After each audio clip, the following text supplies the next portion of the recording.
Theater Library Association is very pleased to present a conversation with distinguished scholars, librarians, and filmmakers discussing various projects devoted to women in film with emphasis on access and preservation. The panel discussion will be followed by a brief Q&A, and then there will be reception and the outside with wine and light food. But I will let Nancy Friedland, who is the president of Theater Library Association, introduce the panelists. And again, if you will wait and sort of have all of your questions at the end, we will deal with those then. So Nancy, go right ahead. Thank you, Tiffany. So it is my pleasure to welcome you to this evening and joining us for Women in Film panel. This is our second year of hosting an October event that focuses on engaging topics related to the work of Theater Library Association and the performing arts communities. This year we are thrilled that our event focuses on women in film, which caps our honoring our award recipients and the return of the book awards. So again, congratulations to all of our winners this year. The Book Awards Committee, which is co-chaired by Tiffany Nixon and Linda Miles, who unfortunately could not be here tonight, suggested an event that focused on the topic of women and their role in the film industry. As a result, we have a distinguished panel this evening that will give us 3 different perspectives on this subject. So first, I'd like to introduce our panelists in order of their presentations. So I'm very delighted to welcome and introduce Kathryn Hearst, who is a professor of women's history at Sarah Lawrence College. She will speak about her work as a scholar and professor and the challenges to researching early women filmmakers. My colleague Mark Newton is the production manager for the Columbia University Center for Digital Research and Scholarship. He will discuss the Columbia University's Women Film Pioneers Project, a freely accessible online database showcasing the hundreds of women who worked behind the camera during the silent film era. And my dear friend Bette Gordon, I'm pleased to introduce, is a filmmaker and film professor at Columbia University School of the Arts, and she will address women in the film industry in the 21st century. So first we will hear from our panelists, then we will have a short moderated Q&A, and then we will open up questions to the audience. So Kathryn? Thank you, Nancy. Can everybody hear me? Yeah? Better? Yes? For organizing this timely panel, I'd like to discuss some of the new scholarship that's come out about women in film, and a lot of it focuses on the period 1895 to 1920. We've had a little glitches with the projection, so I'm going to have to say next for every slide, but next. Sorry about this. So this is the period that we're talking about. And I wanted to start with, well, first off, a lot of this new scholarship, I feel strongly, transforms our understanding of early cinema. But first I'd like to share with you a little bit about what students today still learn about this early period. Next. So students today always start with Thomas Edison. You know, he's the inventor of the motion picture camera. Next. And then they usually move on to talk about the Lumiere brothers, who also invented a camera in France and shot one of the first moving pictures in 1895 of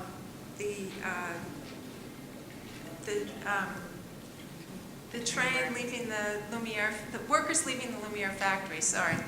And then next.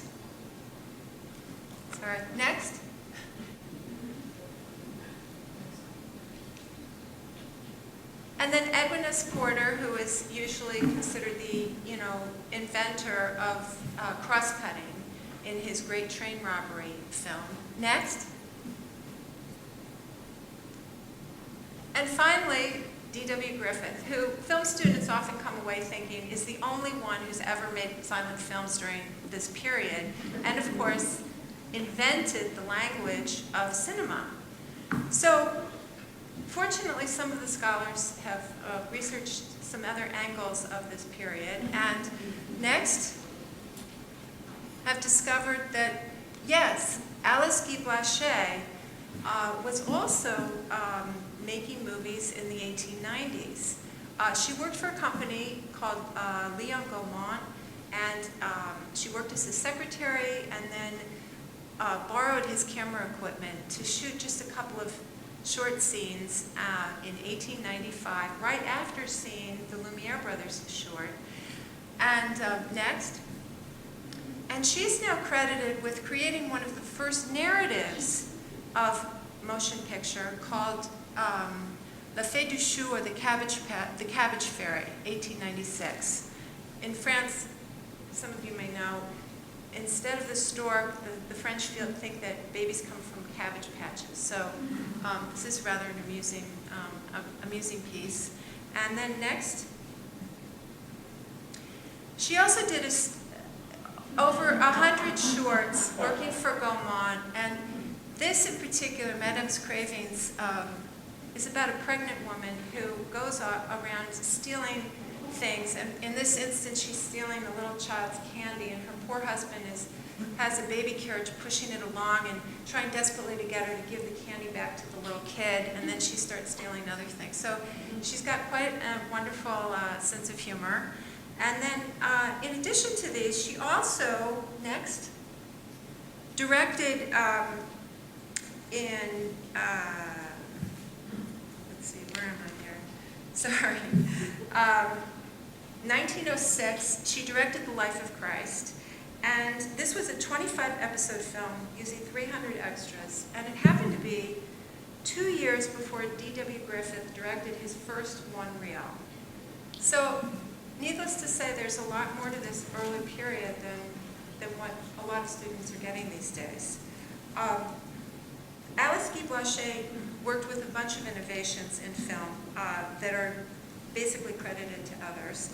She had special effects, double exposure, she ran a film backwards. She actually directed one of the first sync sound films in 1902, which most film scholars think was in 1927. Next, by 1910, she'd come to America, married her husband, Herbert Lachey, and they started the Solax Film Company in Fort Lee, New Jersey. She directed the films, and he, was her more or less assistant in this project. And she ended up directing about 1,000 films in the end. The company went out of business in 1922, basically because Hollywood studio system at this point had taken over a lot of the filmmaking. They were backed by Wall Street, and many of these independent filmmakers went out of business. She moved back to France and was basically forgotten by the industry and forgotten by historians until after World War II she wrote a memoir. And some scholars were inspired to look for the films that she claimed that she'd made and found them. And this was one of the first big recoveries of these early films. It was a global, monumental task of getting, of piecing together pieces of these films. And we today have quite a number of her films, and they're very available on DVD. But it's really thanks to archivists and librarians and preservationists who've done this work. Next, sorry. And actually, last year, 2 filmmakers decided to do a documentary film on her work, and it got such good exposure that Robert Redford got involved, and Be Natural is going to be a film coming out like within the next year or 2, and it's narrated by Jodie Foster. So if you click on that, you'll see the trailer for this film, and it's really remarkable. It has a lot of her films in it, and Be Natural was a sign that she put up around her studio for how she wanted her actors to act. She also was in that moment where the broad, theatrical brushstrokes of, vaudeville were being more and more, contained, and natural acting was beginning to be seen on screen. So I'd like to highlight a few other women that complicate this traditional narrative of early cinema. Next. There's there's been a lot of research done on Helen Holmes. I'm sure you've heard of binge watching. Well, in 1914, they called it serialitis. And Helen Holmes was one of a dozen serial heroines of the 1910s and 20s. Holmes and others were not just actresses. They often wrote and produced and directed their own films.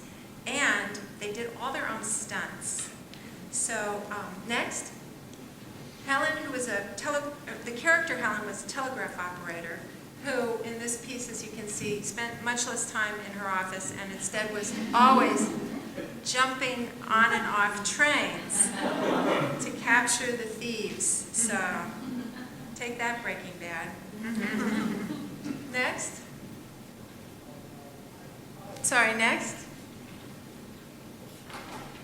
So I have to mention Lois Weber. She was one of the most well-known feature-length directors of the time, a rival to D.W. Griffith. She directed over 400 films, and she also is considered an auteur filmmaker because many of her films were concerns for humanity and social justice. And next, in 1915, she made a film called Hypocrites. And it showed the first full frontal nude shot image of naked truth.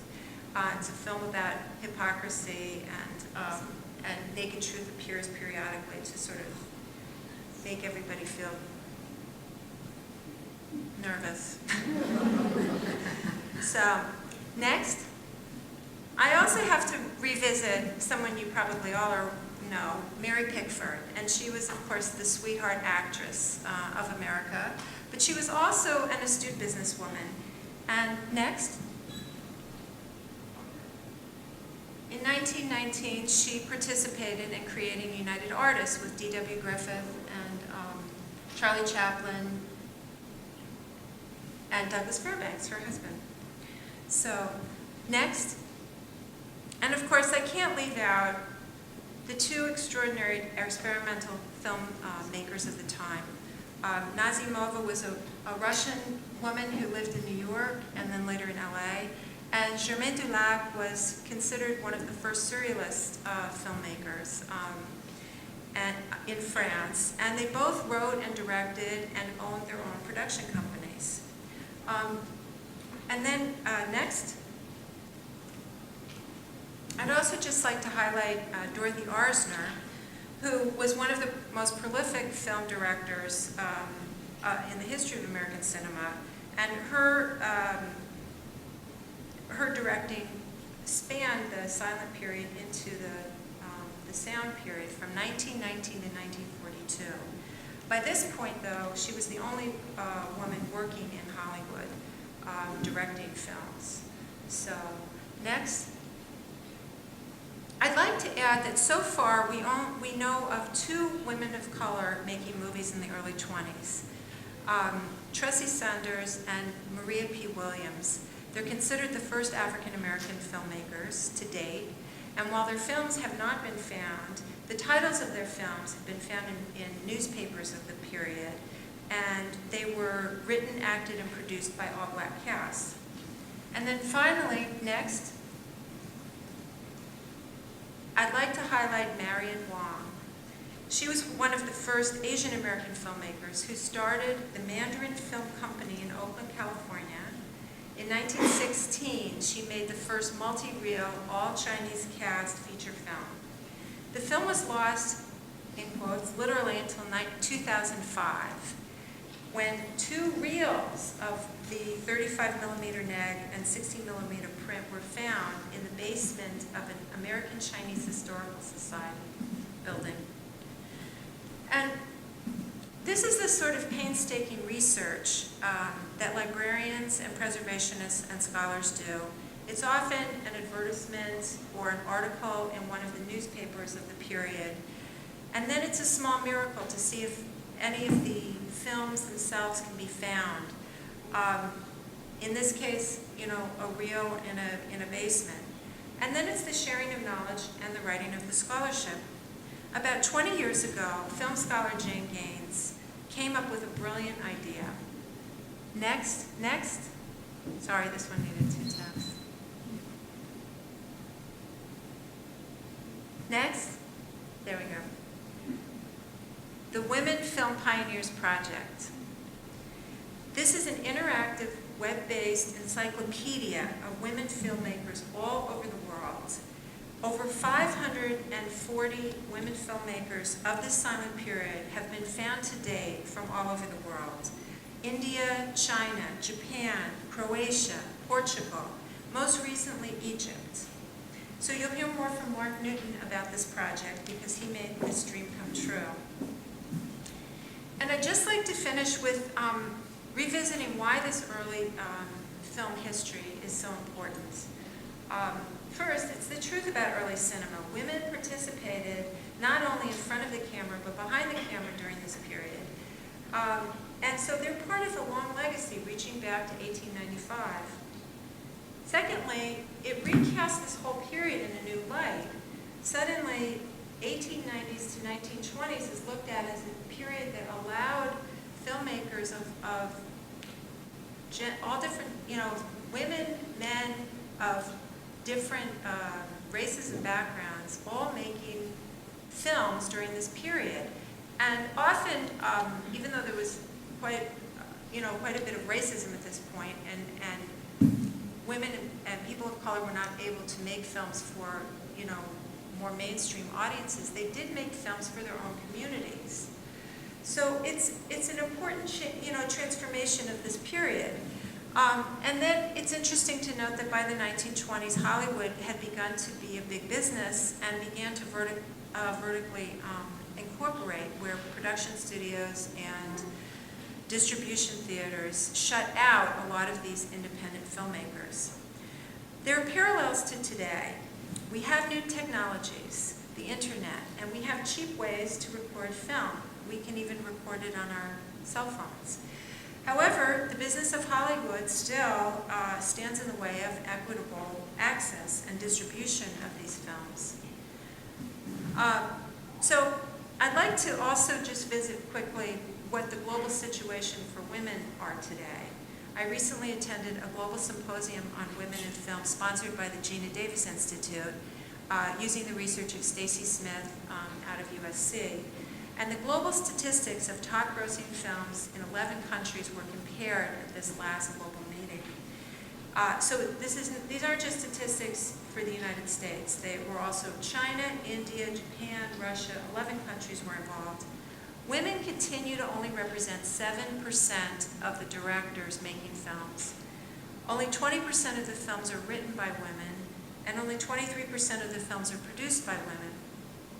Sort of more disturbingly are that the on-screen statistics, because today only 23% in popular films feature a female protagonist, and only 30% of all speaking characters on screen are women.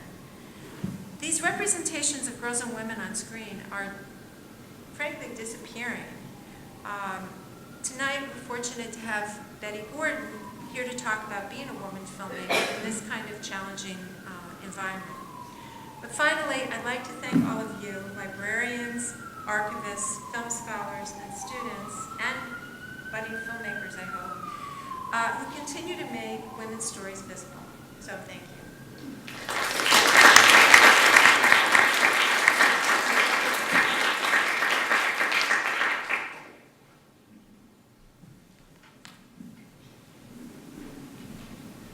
I think there's going to be a short break while we change over the slide deck. Oh. Very good. So thanks very much to Nancy and to the Theater Library Association for inviting me to come and talk to you a little bit today about the project you heard in the first presentation, the Women Film Pioneers Project. It is an interesting story, I think, of a scholar and a library community and technologists coming together to produce something at the end that is perhaps greater than the sum of its parts. And I want to clarify, based on the comment in the first presentation, that I'm not the one who made this come true. I'm a member of a team of many people who actually realized the long-term vision for the Women Film Pioneers Project. And if you take nothing else away from this presentation, know that It's the work of many, many people behind the scenes, more numerous than I can actually cite in the presentation itself. Let's go to the next slide. So I come from the Center for Digital Research and Scholarship, and just briefly background on who we are. We're a unit of the Columbia University Libraries and Information Services that is dedicated to developing programs that support the research and scholarship across all the disciplines at the university. We work very closely with our colleagues in the libraries, Nancy, and the other subject specialists to forge relationships with faculty and student scholars to realize digital projects of all kinds. And we have some main program divisions that you may know us for if you know us at all. We have a fairly robust journals partnership publication program. Over 24 journals on our campus are supported in part by services that we provide at the center.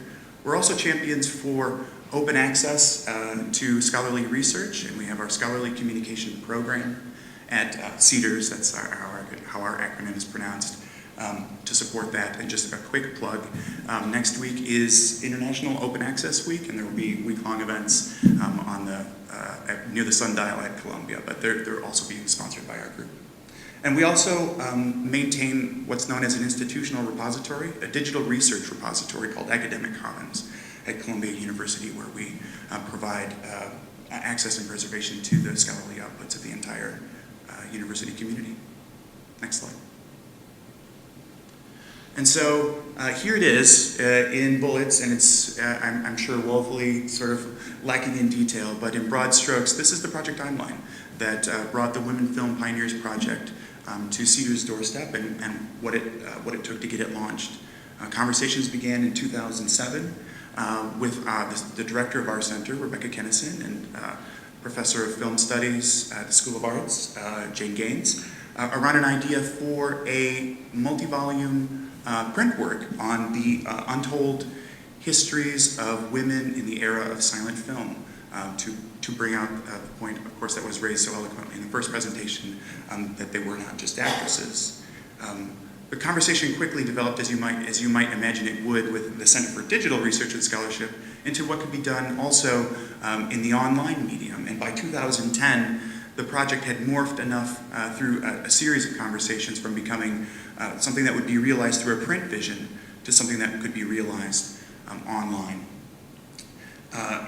Another very important facet of the project is that it's intended to be a living project. That is, that these critical career profiles and the essays will be added to, and that they will grow, and that they will become more numerous as these histories are written.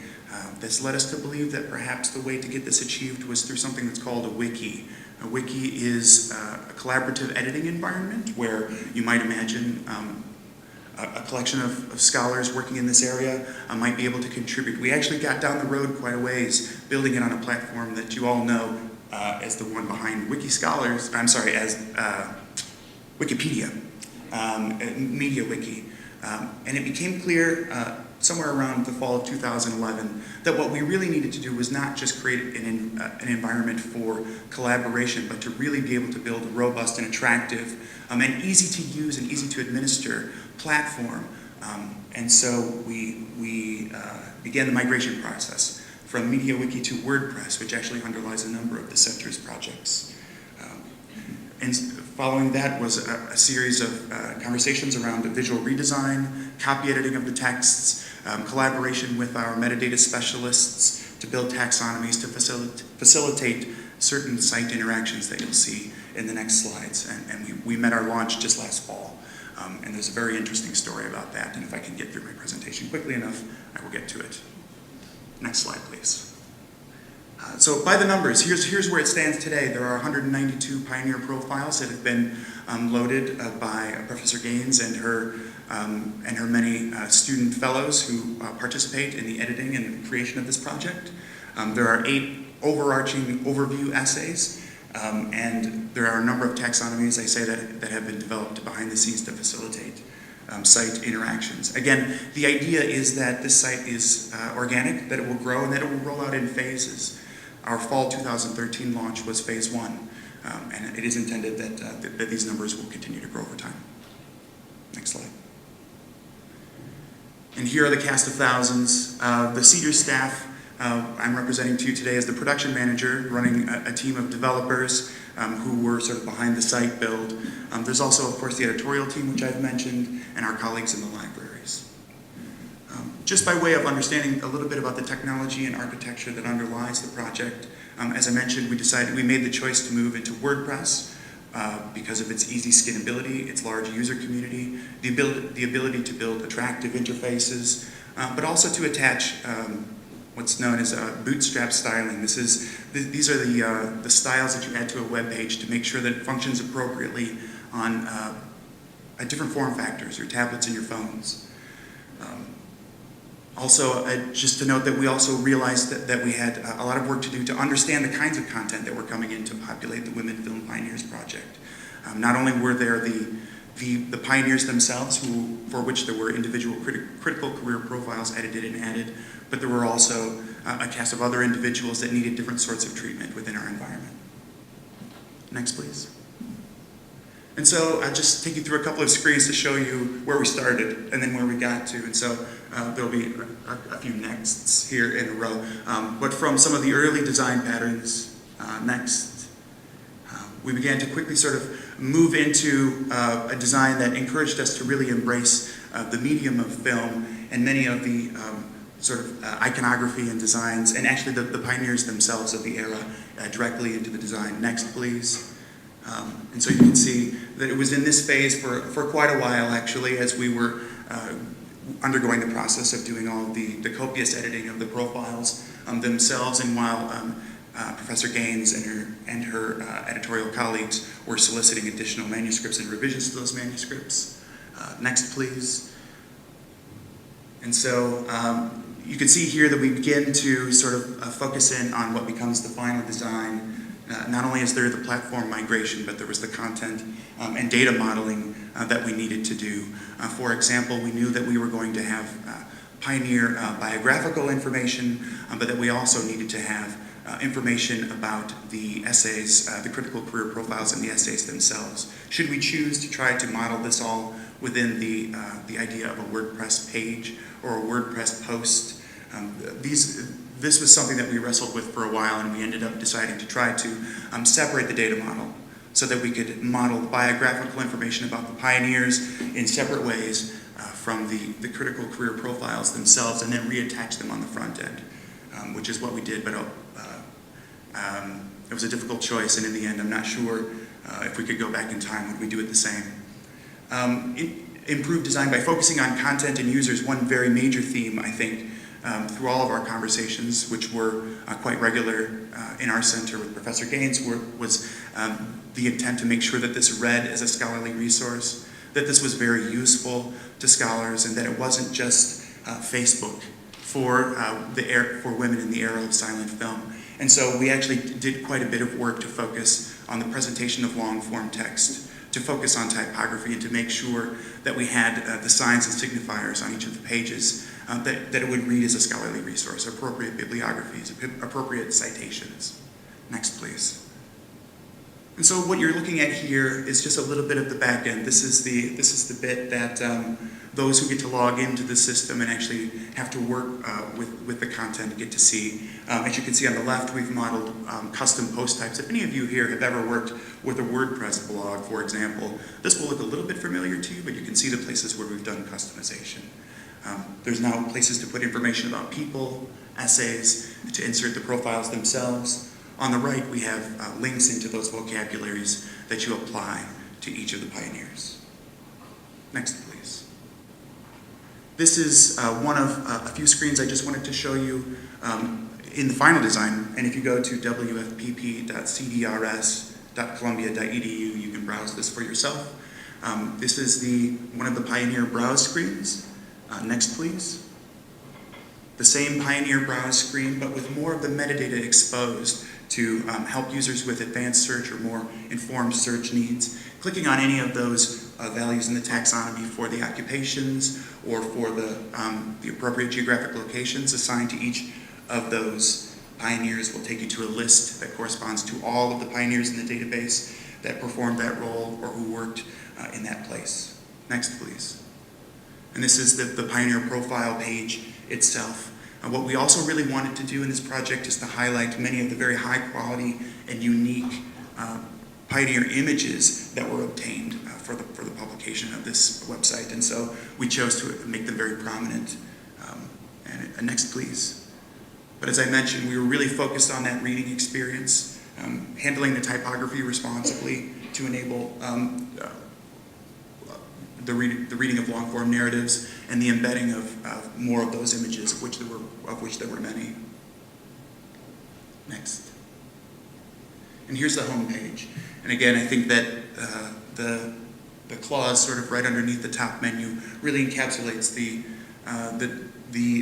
sentiment that drove really all of our work on this project, that we were trying to highlight the roles of women in silent film beyond their role as actresses. Next, please. So I did it. I got to this part, and this is, I think, the interesting story.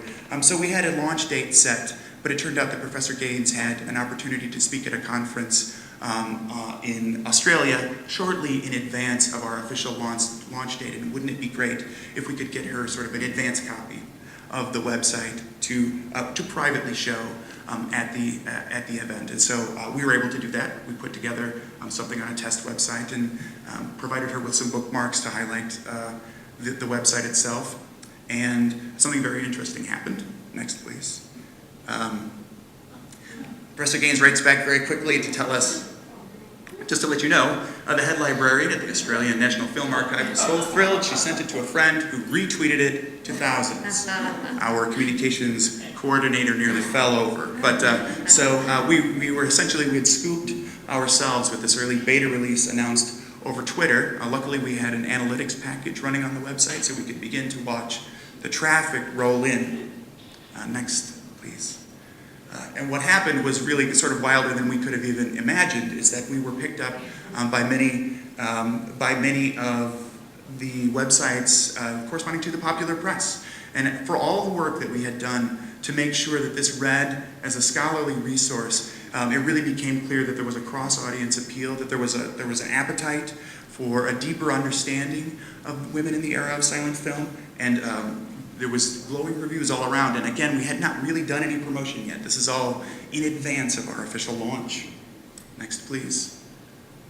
Just to show you, you can see the spikes in traffic that we received even before our official launch event. So this shows about the first couple of months of our site traffic. It's actually evened out over time. Over the last year, I took a look at the analytics again. Whereas in the first couple of months, we were getting quite a bit of traffic referrals from our social media outlets. Over time, that's become over 50%. Actually, Google searches, which is no surprise, because we did a lot of work to improve search engine optimization on the site, embedding schema.org metadata to make sure that we were showing up in all the places that we wanted to show up. Next, please. This is basically a recap of what I just mentioned, that we feel that there was a cross-audience appeal to the research, that we really spent a lot of time in design, and there was actually a little bit of, is this the right place to be expending all of these resources to make sure that what the resultant product is visually attractive, visually beautiful. I think if you are able to go to the site on your laptops or your mobile devices and actually experience it, you'll see that we spent a lot of time making sure that you have pleasing user interactions were sort of at the core of the Women Film Pioneers project. And the social media component, the cross-audience appeal, and sort of that visual approach really led to sort of a massive reception, which has spoken to the success of all the work of the partners. Next, please. I think maybe I've covered enough of these bullets here, but just to say on that last one, responsive versus reality and mobile readiness, there's still work to do. The Women Film Pioneers project is ongoing not only on the editorial end, but we know that there's work on CDRS end to do that final mile and to make sure that we are ready for mobile first. For example, we've done what we can to adjust for the reality of a plethora of devices that are available, but we know that there's and we've built in the frameworks to make that possible, but there's still work to be done. So this is common actually across many of our projects. Even after you get to that launch, even after you reach that sort of first successful milestone, there's still work to make these to fully realize the ultimate vision. Next, please. just want to say thanks to a lot of people. My colleagues, Jackson Harvell, who is the designer on our team and really who did a ton of the legwork to make this possible at all. He and Layla Williams and I spoke on this earlier, and I want to thank them for letting me reuse many of the slides. To Jane Gaines and many of the Women Film Pioneer Fellows. Kate Saccone, who's in the audience today, you should congratulate her on all the work that she's done, and many of her predecessors and her colleagues on the editorial staff. And to my colleagues at Cedars and in the libraries, especially Nancy, who was also a core member of our team the whole way through. Thank you.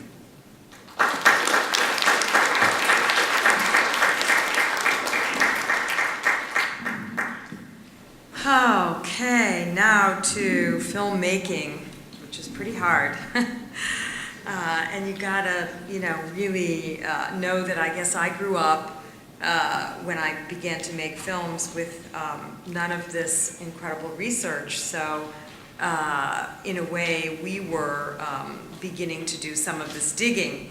And I remember sometime in the 1970s, I read an essay, I think it was an essay, not a book, by Linda Nochlin called "Why Have There Been No Great Women Artists?" She ripped into the myth of genius and examined the conditions for producing art in terms of social class, focusing on art making within a social structure and a social context. Reading this essay made me question everything, especially implicit bias to do with race, gender, and ethnicity, things that we now have become somewhat more aware of. The question, why have there been no great women artists, was so simple and logical and so obvious that I wondered why no one had ever noticed any of these things before. But also the utter simplicity of the question actually suggested a wealth of complexity that seemed to only produce more questions. Nochlin adopted a historical view and examined the art world's unacknowledged value system and the intellectual distortions and biases that supported it. So, many people I knew, Jane Gaines probably way back then too. I think we knew each other through colleagues, Northwestern and University of Wisconsin-Madison, where I was studying film, making films. Well, what about this question? We didn't know much, but people began to dig in. And we discovered women directors, female directors, that had been absent from the history books. Why weren't my teachers, David Bordwell, one of the greatest teachers ever, teaching this in our classes? And we started to discover people like Alice Guy Blaché and Lois Weber, Ida Lupino, an actress who also directed. Dorothy Arzner, I think, was really one of the most interesting to us, and many women around that time, Laura Mulvey, Claire Johnston in Great Britain, my friend the late Karen Kay, who passed away, but wrote one of the first books that I was aware of called Women in the Cinema with her partner Gerald Perry.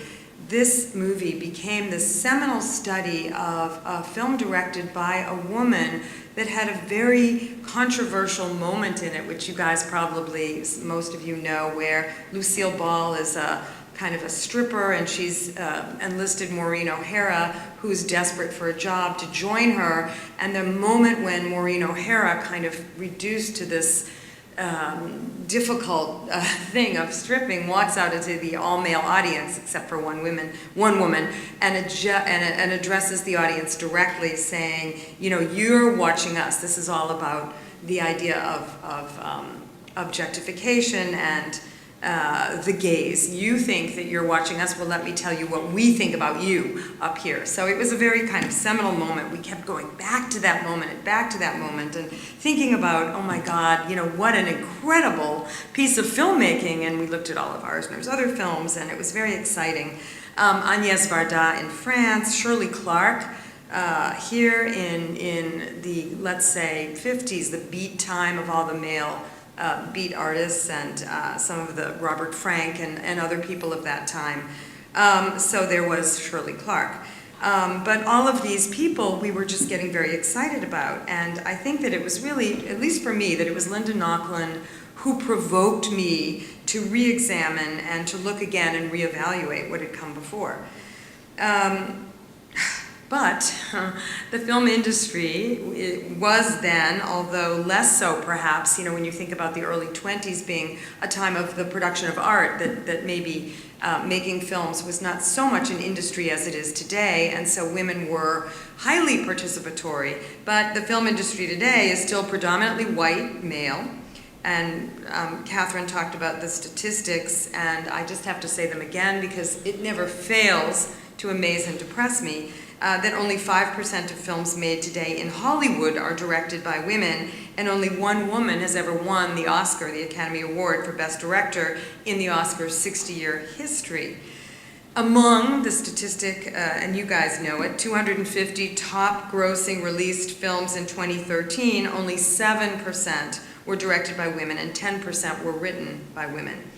Although women are better represented in the independent film arena, and people always say, well, isn't it great, you can make independent films and, kind of escape that. Well, you can't escape. 17% of 3,500 films, 3,500 films submitted to Sundance in 2013 were made by women. The number doesn't jibe with the fact that in film schools, 50% of the students are women. And 50% of the population of the United States are women, so or of the world. So it just, it just seems, while we should be going in another direction, why aren't we? There's really been no growth in the last, I guess they say, in the last decade. Some years it's 5%, some years it's 9%, some years it's 7%. So we don't really change much. Some years are better than others, but not much different. So just for some fun, I decided, well, let me look at something else. Let's look at the statistics for women in politics, because, it's very dramatic these days, politics.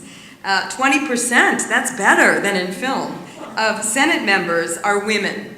And in the House, 18%. I think I should have gone into politics. According to the Center for American Progress, 14.6% of executive officers of big companies are women. Still better than film. And 8.1% of the top earners in this country are women. Of the Fortune 500 CEOs, my sister being one of them, she said 4.65% are women, but there's more women on boards. 15% are on the boards of the top Fortune 500 companies. Well, we're still talking pretty low numbers. Okay, all of that to say, these are problems facing people like me, female directors. The problems are structural and they're systematic. So it's a tangled mix of sexism, of cultural difference, the high stakes of financial risk associated with big business. And let's face it, it's a male-dominated workplace, and it has been said in interviews with women at Sundance and other places that often men have said that the film industry believes it's too tough for female directors. And film is a technological industry. It's a technical industry. So there's overt sexism. I mean, it's techie, right? The gatekeepers, this is, I think, the biggest problem of all, is that the gatekeepers of this workplace are mostly men, and there's a shortage of female gatekeepers. And also there's a shortage of female role models.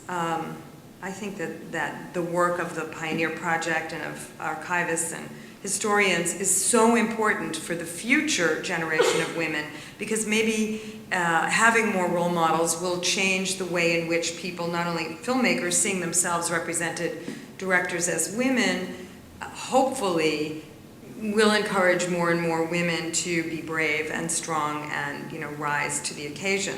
So women themselves need to step up to the plate to support and to advocate for women directors. We all need to do that. We need producers who will support and mentor.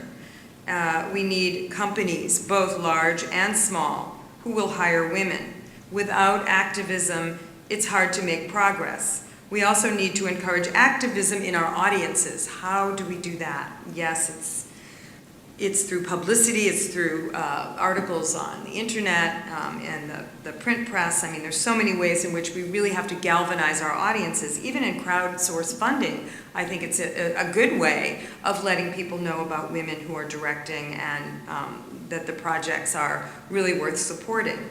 Audiences need to go see films directed by women. I don't know how many years ago, some California women, I think led by Allison Anders and a bunch of people, got together in Santa Barbara and started a project that would really, it was called The First Weekend. An opening weekend is the most important box office weekend for a theatrical, and we all swore, cutting our hands in blood, and promised each other that no matter what, we would all go see each other's films when they opened on the weekend, because that's how you could maintain presence in the cinema. And the longer you could stay there, the better. It was a really interesting experience. I forget what it was called. I meant to look it up and I forgot. But out of that even came some billboards with these statistics that went up in LA, that went up in Hollywood, that would kind of like somebody who had enough money and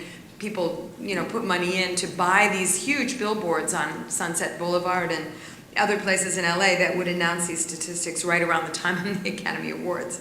But we do need historians, we need writers to focus on the work directed by women, librarians, archivists, to seek out this work, because we as filmmakers, we're so desperately trying to make the films that we even forget. I mean, I have film in my basement that, thank God, the Anthology Film Archives came to me and said, we need to get that footage that's in your basement out of there, and we're going to help you, and we're going to help restore some of this footage, and we're going to, find a way to maintain it. And I mean, I couldn't think about that because I'm too busy trying to make the next one. So we need people who are really going to concern themselves with women from the beginning of time till now.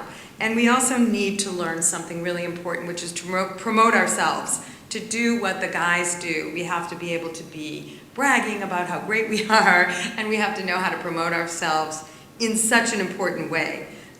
It's not just the golden boys, but it's the golden girls. But, if we don't do it for ourselves, maybe nobody will do it for us. So that's something that I guess I've tried to be for my students, is a role model, something that I did not have when I went to classes in Madison, and I was learning and trying to become who I became. I mean, growing up through the 60s and early 70s, there was a kind of toughness amongst women, and I don't even think that we stopped for 1 minute to think that we couldn't do it, but, it became harder. The more aware you became of how tough it was, the harder. So it was almost better to be ignorant in a way and just think, well, I can do this. So there was a kind of almost blind, just throwing yourself ahead, which probably is what I did at the time. Money is a big problem. I mean, it's a problem for everybody every minute that we live in this current climate. There's a steep quote, this is Stacy Smith, there's a steep fiscal cliff for female narrative directors, even more so than for men. Personally, I guess what I've done, and I do believe that women need to finance their own projects. We have to be resourceful, and we have to look outside of the industry and outside of the big boys for money. So we got to do it somehow, sometimes by circumventing the mainstream. And again, that's crowdsourcing and really digging under every rock, looking around every corner, reducing budgets, which I do all the time. We have to be fiscally creative as well as, artistically creative. Yes, so glass ceiling, yep, there is one, but many directors have been working to break it and to challenge it, and I intend to continue to do that. True greatness is possible for women as well as men, and the challenge is open to everyone, everybody who's out there, men and women, but we need to take the necessary risks, and that's a key word. Women need to learn to take those risks and leap into the void, into the unknown. So, that's it.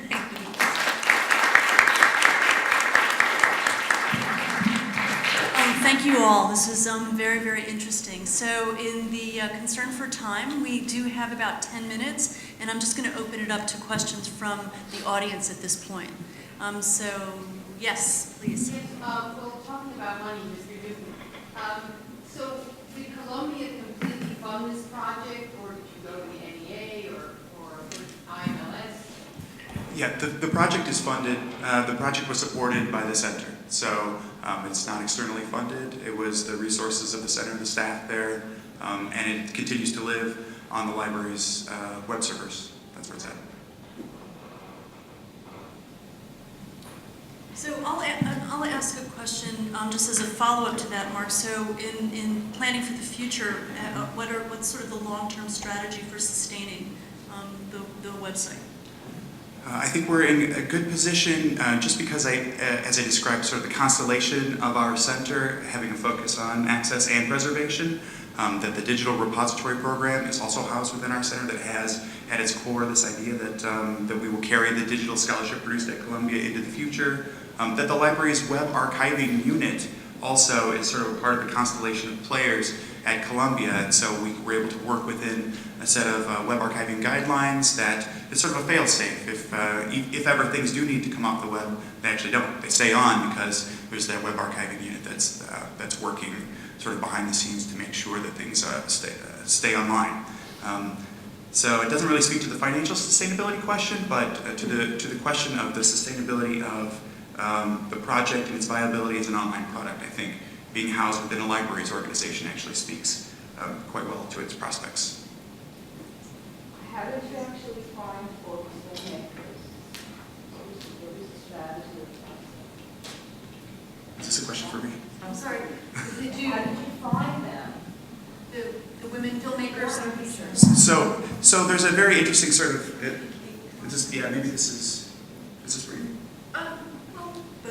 Maybe both of us. Okay. I would just say from the project's end, we embark on all of our projects where the Cedars end of things is really to take care of the production work, and we rely on our campus scholars to do sort of that editorial and scholarly legwork. And so that was part of the contribution of Jane Gaines and her team to do the work to identify the pioneers that need to be profiled, to put out there the call for those pioneer profiles. And generally, a lot of the research is going back to print and realizing that articles were written about these early women in film, and advertisements for their films were printed, and then it was really, going back and digging, and then finding, in MoMA archive or, a particular archive that actually these films did exist, and then just, doing that painstaking work. I do have to say Jane Gaines has a wonderful technique of using all of her grad students to have chosen different countries to focus on. So part of their research was literally to, okay, you're assigned to China. Go look at China, go find out what's going on in China. And of course, if one of the grad students had a particular foreign language that they spoke, that was it. They were assigned to that country. But yeah, no, it was a lot of digging. Yes, John?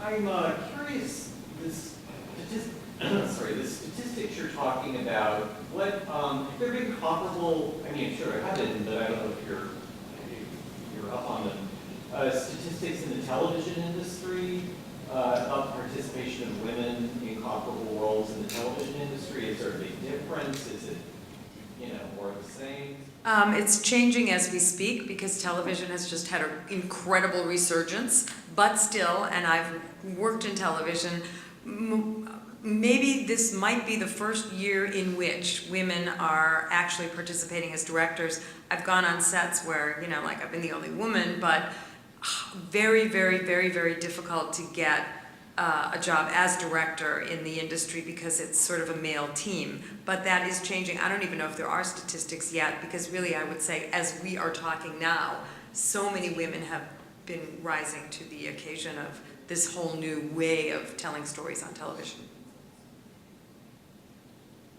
Yes. system and the blockbuster model, Angelina Jolie has just directed a movie that is going to come out on Christmas Day. Do you think that's going to help or it's going to change things? Well, that's one, and that's always something, you know. And she's very strong and adamant, and yes, unbreakable. I think I have a friend in politics, and she comes to Washington a lot to, help out in any way she can. And she's somebody who does care. She doesn't want any of the sort of paparazzi around her. She comes with a very strong, focus. So, I hope. Yes? Yeah. So, correct me if I'm wrong, but the fellows that are doing the work on this, they're film scholars, not filmmakers necessarily. Is that right? Has there been any work to expand a fellowship to bring in filmmakers, female filmmakers, to use this collection and to sort of expand upon that and to maybe get funding that would bring in a filmmaker that would use that collection as sort of like a jumping off point and to make films? Is there a way that you could be funding that would sort of marry those? I may not be the right one to answer that question, just I because feel like there's a great opportunity there. You mean to make a film about what this research has uncovered?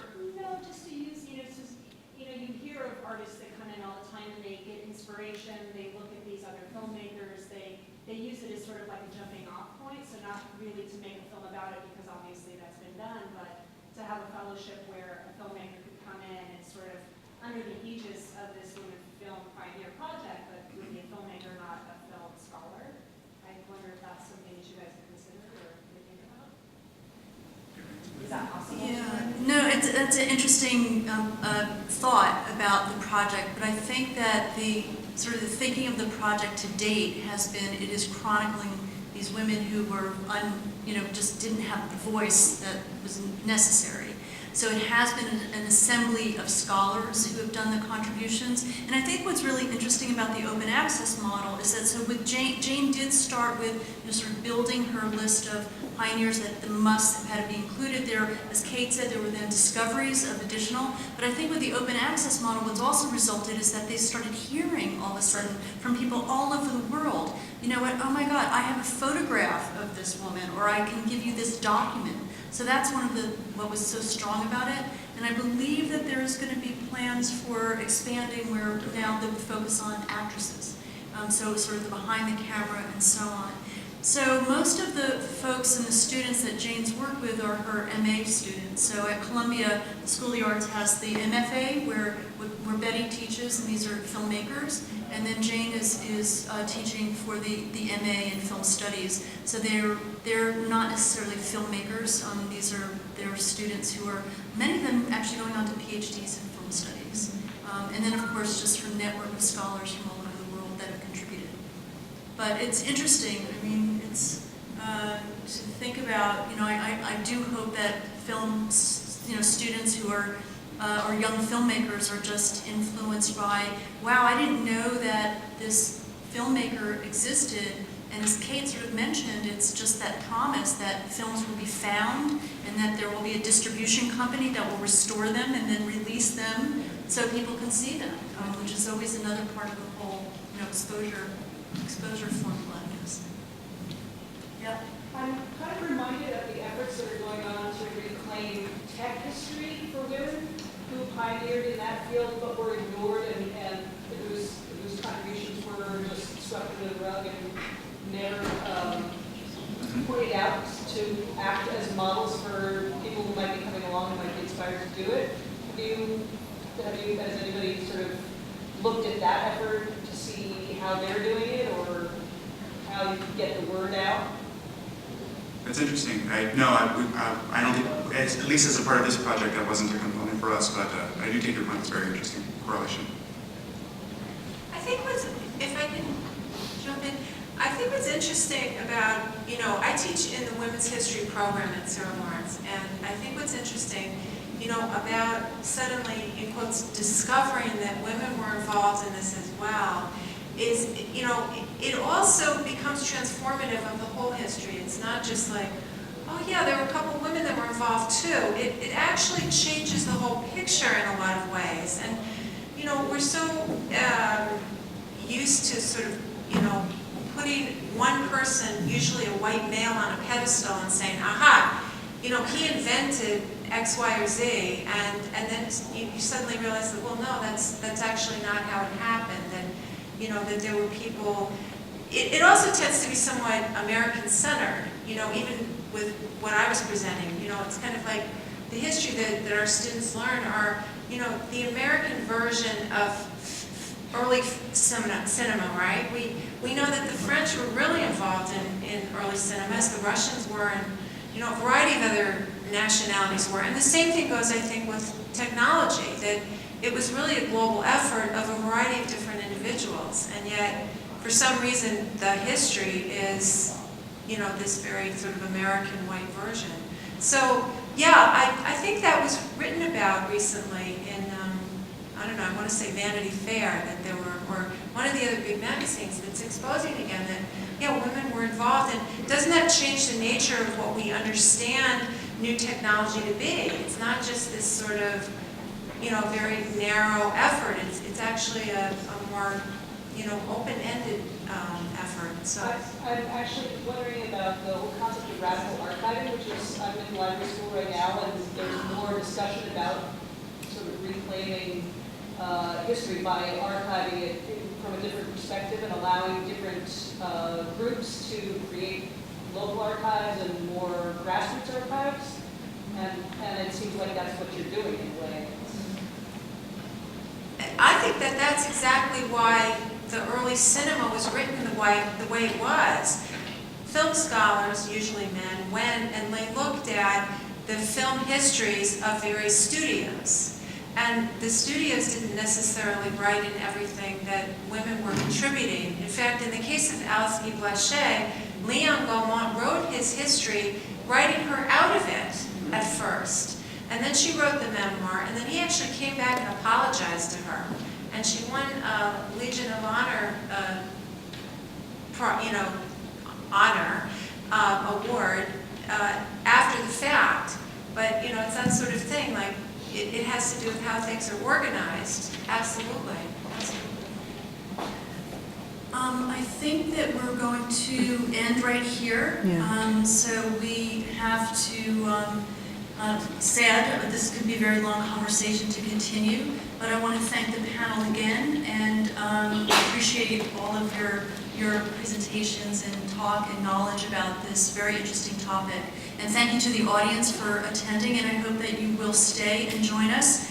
We have wine and some small bites in the lobby, and hope the conversation can actually continue out there. So, thank you.